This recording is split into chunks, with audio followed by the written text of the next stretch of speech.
Chiara, thank you so much for taking time today to speak with us.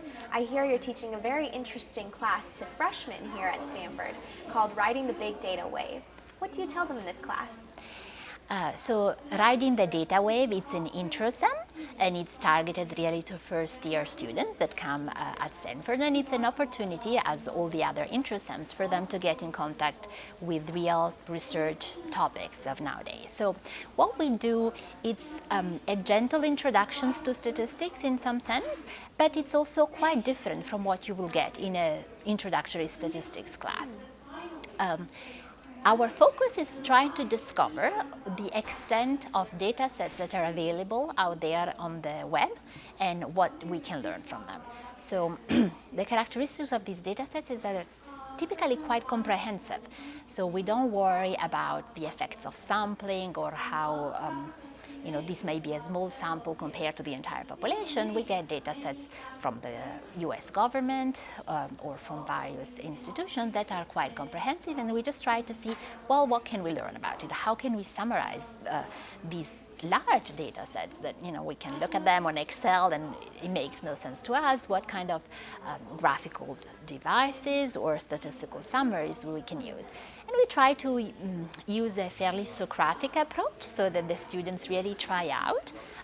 We play with the internet in many different ways. For once, the data sets that they have to find are on the internet, and then there is a class weblog where everybody posts one first way of looking at the data and shares what they think they found, and then once we come to class we discuss about what we have found and what are other tools that we might actually want to try to develop to get at that. And what do these students typically go on to study? Well, that's hard to say because I saw them at the very first quarter of their stay at Stanford, so their ideas are not quite well set.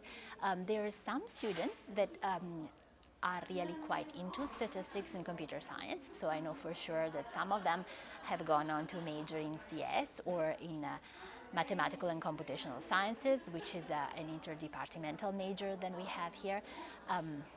But really their interests were quite diverse. It sounds great that you're shaping young minds right when they step foot onto this campus. Can you tell me a little bit more also about your current research?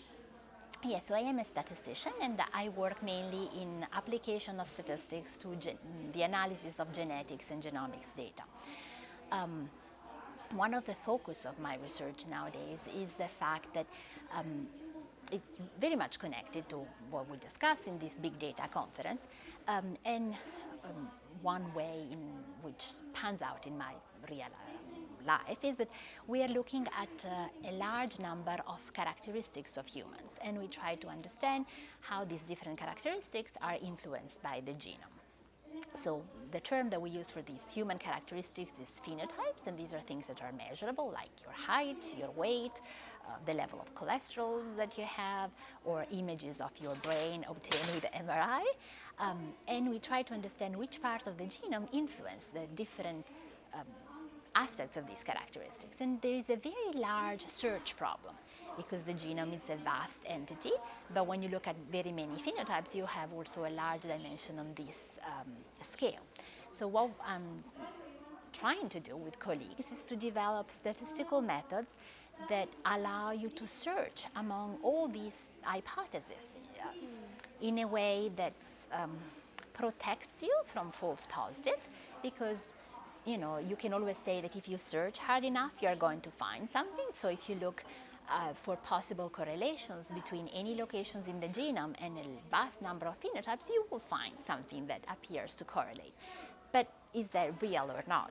So statistics helps you in trying to assess when a correlation that you see is strong enough that you should believe it's not just an accident, but the manifestation of an underlying true phenomenon. So that's one area where we're working on. Another area in which we're working on is trying to redefine what does it mean to be interesting in the era of big data. And now what I'm thinking of big data is the fact that often we can get a very large number of observations. That's maybe not true for genetics or for experimental sciences yet, because getting observation is costly.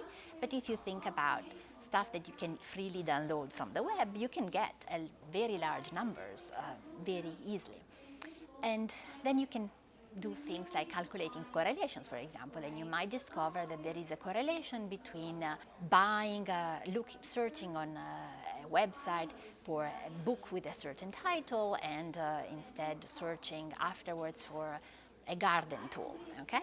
And now you want to say, how surprising is this correlation? Is something that I should be considering as, okay, well, maybe there's something here to mine and learn, or is, just things are going to be correlated at some level or not? Well, thank you so much for your time. This has been very interesting. You are very welcome. Thank you. Thank you.